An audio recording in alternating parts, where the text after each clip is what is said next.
Thanks, everyone. My name is Indy Reid-Shaw. I'm a PhD candidate in the Environmental Studies Department, and I have a designated emphasis in coastal science and policy. As an environmental social scientist studying governance, I'm really motivated by this idea of how conservation can be better.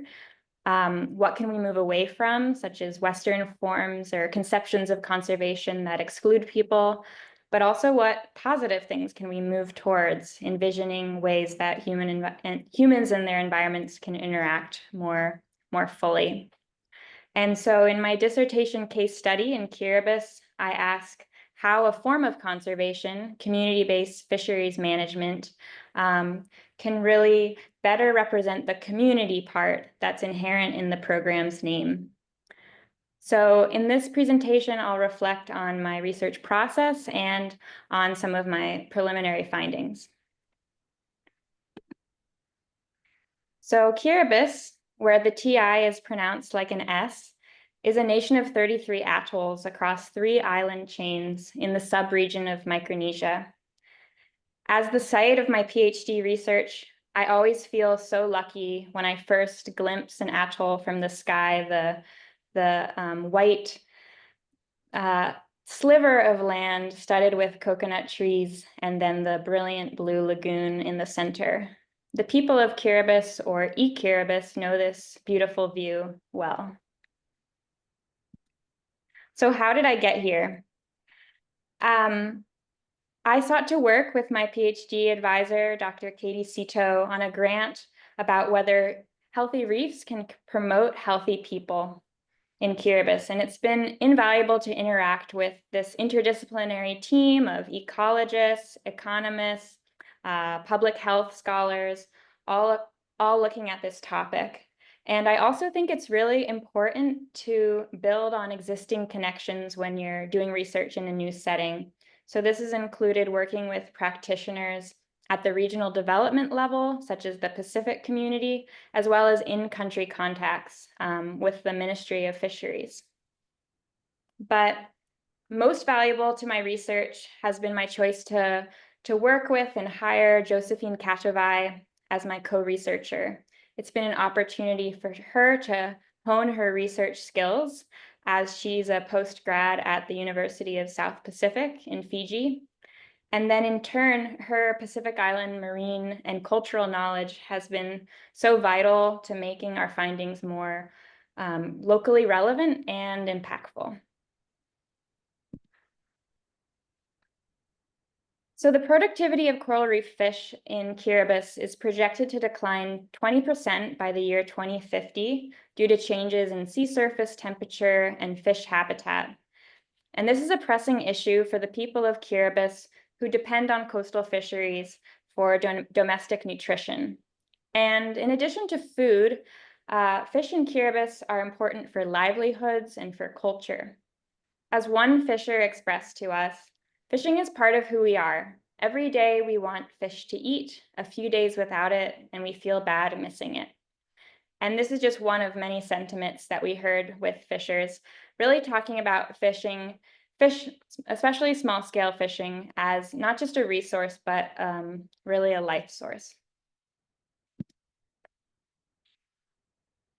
So the goal of our research is to shed light on a potential strategy to really bring out these 2 objectives. One, to improve reef-based habitat, and one, to reinvigorate community-level engagement in coastal fisheries management. And this is all through a tool called Community-Based Fishing Management, or CBFM. CBFM is an example of the current decentralized form of natural resource management that is popular around the world. It's different in name, but quite similar to the locally marine managed areas that Ando was just talking about in her work in Madagascar. The CBFM program began in certain villages across Kiribati in 2014. So it's relatively new. Ando really did a good job of explaining that some of these programs, like in Fiji, started in the 1990s. So it's a relatively new program and has been interesting to see how it's progressing over time through my research. So far, there's been minimal tracking for this relatively new program, especially by third-party researchers. And I do think that social scientists have a role to play and are well equipped to investigate the more subtle nuances that might come up as the program develops, really by asking about people's perceptions, some dynamics that the program implementers might miss themselves. So to understand the influence of CBFM, or community-based management, we wanted to capture contextual factors. So we set up a quasi-experimental design, going to one village with and one village without a CBFM program on 3 different islands in Kiribati. To answer our research questions, we conducted participant observation as well as key informant interviews with fishers. Our latest fieldwork trip was an opportunity to refine our methods and hone our findings from the previous trip. For instance, we chose to interview 4 groups of fishers in each village: men, women, youth, and leaders, because these identity groups appeared to have diverging perspectives about CBFM from our initial 2022 interviews and fieldwork. So just looking at the three CBFM villages that we studied, each had characteristics making them unique. Each village chose marine species to protect that were important to their setting. For instance, in Tepanga on the right, this village chose to protect arc shell, which is especially valued in this village for food and nutrition, and they decided to protect it within a spatial closure. Leadership also varied. In Kuma, in the center, the CBFM management was spearheaded by the Unamane, which is the word for village elders, male elders, as opposed to other villages which had village councils leading the CBFM effort. The lesson overall being that there's no one template for villages to engage with CBFM, and villages are able to make their own village management plans. And I just want to note that because it's not always the case in community conservation projects, where community-based can sometimes be a guise for more top-down control or outside control, and communities might be informed of decisions retroactively. However, other studies have criticized the tendency of community-based conservation projects to view communities as homogeneous, instead of seeing the existing structures and diverse subgroups within a community itself. So the next part of the presentation will look at differences within villages. So we were interested in the preservation of local indigenous knowledge in Kiribati. One way to look at this is through moon cycle knowledge. And I just want to note that this is one type of knowledge. Of course, it can't be a proxy for all types of knowledge. And this knowledge is associated with a CBFM rule about not catching spawning fish during their spawning season to allow the fish to reproduce and allow the population to be sustained. We asked people across villages whether they knew the moon cycle associated with the spawning seasons. And those who were young, aged 18 to 30, were less likely to know the moon cycle knowledge. Compared to a relatively even spread across the other subgroups, as you can see here. And to further this information, youth were also standing out as those that knew about the moon cycles vaguely, but not knowing the specifics. So they weren't sure about the moon cycle timing, the duration, whether it's 3 days before or after the full moon, and which species were associated with the rule or with the knowledge, such as mullet or bonefish or silver biddy.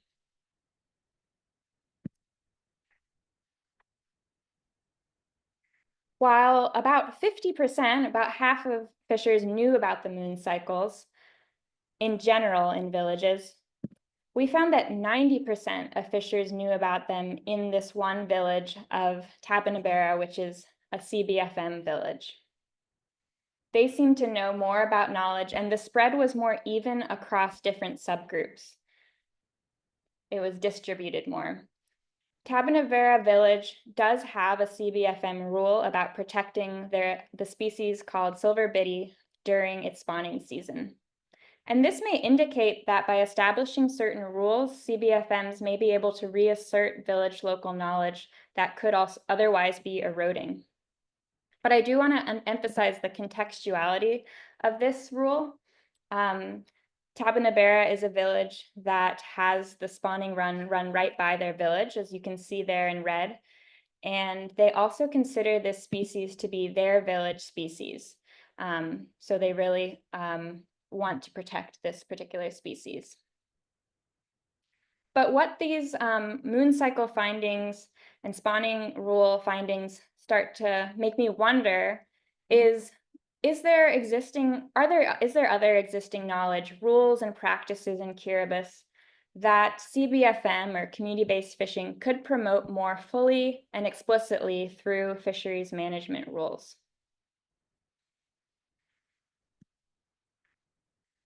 In villages with the CBFM program in Kiribati, rules are compiled in a village fisheries management plan. As a next step in the co-management arrangement, these rules will ultimately be legally recognized at the national level.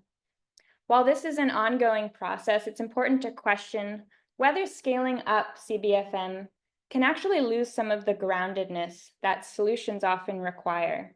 What might be the unintended consequences? So again, the question being, what do formally recognized customary practices offer, and what might be lost? Well, as we saw in the Tabernabera example with the silver biddy spawning season, these rules may reassert existing knowledge, and they might really show the value of this knowledge that might not other be valued. Furthermore, rule recognition may protect Kiribati's vulnerable small-scale fisheries from future scenarios. For instance, I could imagine a future scenario with increased market pressure where over-harvesting fishing does exist, either by locals or by external actors, foreign fishing, and these rules might protect these villages from those infractions.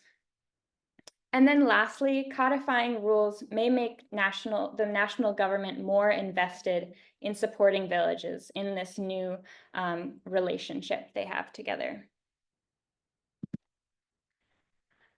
And then thinking about the drawbacks. When thinking about what might be lost, an important aspect of Indigenous knowledge is that it's adaptable based on observation over time. As you can see from some of these quotes, we collect just enough to maintain the fish stock. Perhaps making a rule more rigid, such as specifically 3 days before and after a full moon for when you can't fish. This might remove some of the informal trial and error or evolving nature of these practices. Furthermore, some fishers talked about the unpredictability of the moon cycles, or not the moon cycles, but the spawning, and may think that this might might be connected with climate change. So rules may need to be adaptable as conditions change, potentially with climate change and other impacts. And then lastly, another drawback is thinking about agency. So a codified community-based rule may start to feel like a government rule once it is codified. And this idea comes from 3 times as many fishers that we interviewed saying that CBFM rules were preferred and more effective to national fishing rules, which also exist in Kiribati, in their opinion.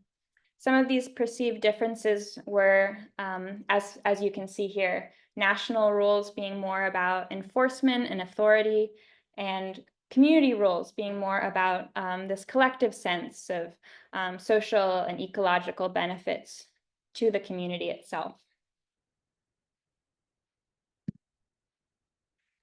So in summary, community-based fishing management programs do seem to allow village-specific rules tailored to place, and they seem to be generally supportive of these rules.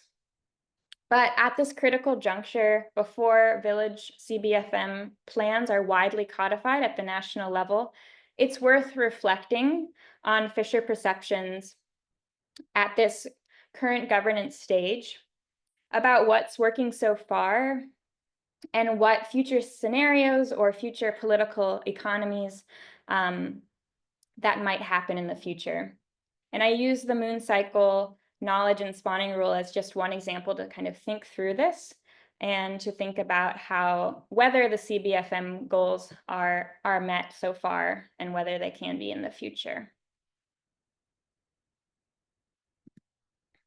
And with that, I would like to thank the people of Kiribati who were so welcoming to me, all of the fishers that we interviewed. I'd also like to thank all of the funders who supported our fieldwork. And because this is the Coastal Science and Policy presentation, I'd especially like to thank CSP for being a topical home for me in my PhD and really supportive in so many ways, offering talks and support and lectures to really ground me in my PhD, and also just the social network. I've been really lucky as a PhD student to know most of the cohorts so far in CSP and have really enjoyed interacting with them and being pushed to really think about the policy aspects of my research. So thanks very much.